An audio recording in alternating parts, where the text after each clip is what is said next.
계속해서 대구 경북 소식 전해드리겠습니다. 대구와 경북 지역은 대체로 흐린 가운데 낮까지 곳에 따라 비가 내리겠습니다. 지금까지 강우량은 대구 2mm를 비롯해 김천칠, 구미 3.5mm 등이며 예상 강우량은 대구는 5mm 안팎, 경북 내륙 지역은 5에서 20mm입니다. 비가 그친 뒤 내일까지 동해안을 중심으로 바람이 다소 강하게 불겠습니다. 낮 최고 기온은 대구 27도 등 24도에서 27도의 분포로 어제와 비슷하겠습니다.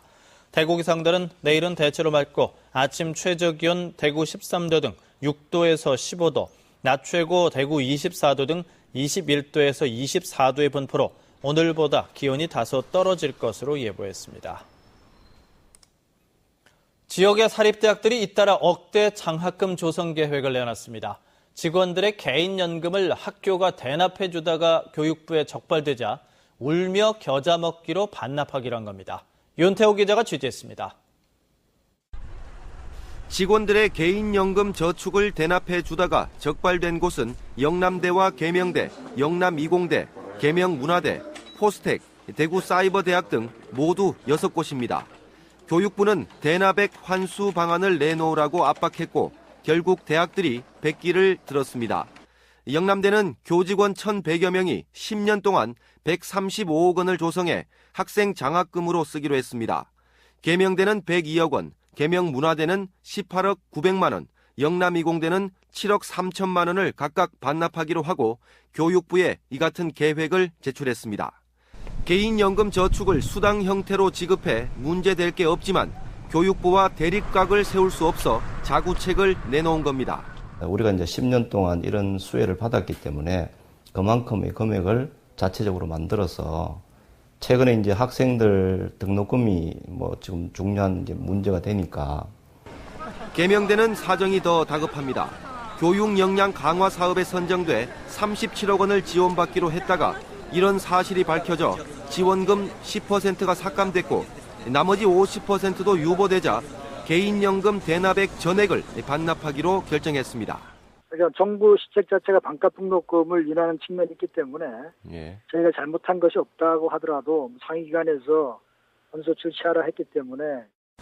하지만 교육부가 등록금 인하를 위해 그동안 암묵적으로 허용해왔던 연금이나 보험료 대납을 뒤늦게 문제 삼고 있다며 대학 내부의 불만도 한층 커지고 있습니다. MBC 뉴스 윤태호입니다. 여름철 폭염과 극심한 가뭄으로 송이 작황이 극히 부진합니다.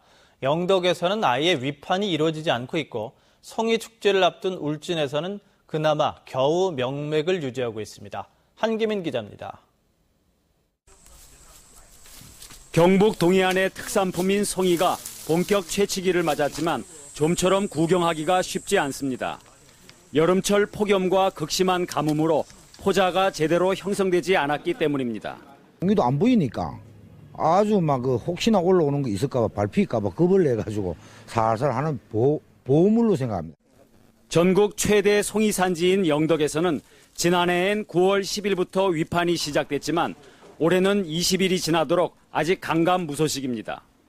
울진에서는 그나마 지난달 24일부터 위판이 시작됐지만 물량은 지난해의 10분의 1에도 미치지 못하고 있습니다. 사정이 이렇자 가격도 치솟아 1등품의 경우 1kg에 지난해의 2배인 50만 원 선에 거래되고 있습니다. 통상 10월 중하순까지가 채취 기간인 점을 고려하면 다행히 이번 주부터 조금씩 작황이 좋아져 한가닥 기대는 걸고 있습니다. 최근에 충분한 비가 내렸기 때문에 앞으로 날씨가 기온이 많이 덥다든지 많이 기온이 떨어진다든지 그렇지 않으면은 지속적으로 좀 많이 날 수 있을 거라고 기대를 하고 있습니다. 오는 4일 친환경 엑스포 공원에서 금강송 송이 축제를 여는 울진군은 행사 준비에 비상이 걸렸습니다. 사흘간의 축제에 필요한 물량을 최대한 확보하기로 하고 비교적 작황이 좋은 산을 골라 송이 채취 체험장도 조성했습니다. 어제 그제 정도 보면은 송이가 상당히 이래 생산되고 있어서 이런 정도면은 울진 금강송 송이 축제를 하는데 좀 부족하지만은 무리는 없겠다. 남은 기간 날씨가 변수이기는 하지만 올해는 가을 진미를 맛보기가 예년처럼 쉽지는 않을 것으로 보입니다. MBC 뉴스 한기민입니다. 어젯밤 9시쯤 상주시 은청면 문암리 74살 김모 씨의 집에서 불이 나 김 씨가 숨졌습니다. 불이 났을 당시 김 씨의 부인 75살 강모 씨는 대피에 신고를 했지만 평소 거동이 불편했던 김 씨는 대피를 못하고 변을 당했습니다. 경찰은 합동 감식을 통해 정확한 화재 원인을 조사할 예정입니다. 대구백화점을 비롯해 동화백화점, 롯데백화점, 현대백화점은 오늘부터 오는 20일까지 가을 정기 할인 행사를 합니다. 이번 행사에는 절반 이상의 브랜드들이 참여해서 제품 가격을 10에서 30%가량 할인해주고 구매 금액별 상품권을 주는 행사도 함께 진행합니다. 각 백화점들은 행사 기간에 추석 선물로 나간 백화점 상품권을 사용하는 손님이 많이 늘 것으로 전망하고 있습니다. 국내 최대 규모의 수소 충전소, 이른바 수소 스테이션이 대구에 생겨 관련 기술 연구 개발과 수소 연료 전지차 확산 보급을 위한 사업에 활용됩니다. 대구시 북구 서변동에 국비 21억 원, 민간 7억 원이 투입된 수소 스테이션은 오늘 문을 열고 물을 전기 분해해서 수소를 생산하는 방식으로 하루에 15대의 차량을 충전할 수 있는 양을 생산합니다. 주관 사업자인 민간업체는 이 시설을 기술 연구 개발과 수소 연료 전지차 확산 보급을 위한 모니터링 사업에 활용할 계획입니다. 차세대 전투기 사업에서 미국 보잉사의 F-15SE에 대한 심의 부결과 관계없이 영천시에 건립할 예정인 보잉사의 항공전자 부품 산업단지 조성이 추진됩니다.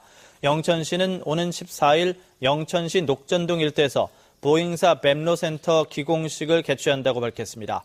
보잉사의 항공전자부품 정비센터인 뱀로센터는 각종 항공전자부품 테스트와 정비 기능을 수행해 지역 산업체는 물론 국내 항공전자산업을 한 단계 끌어올릴 것으로 기대되고 있습니다.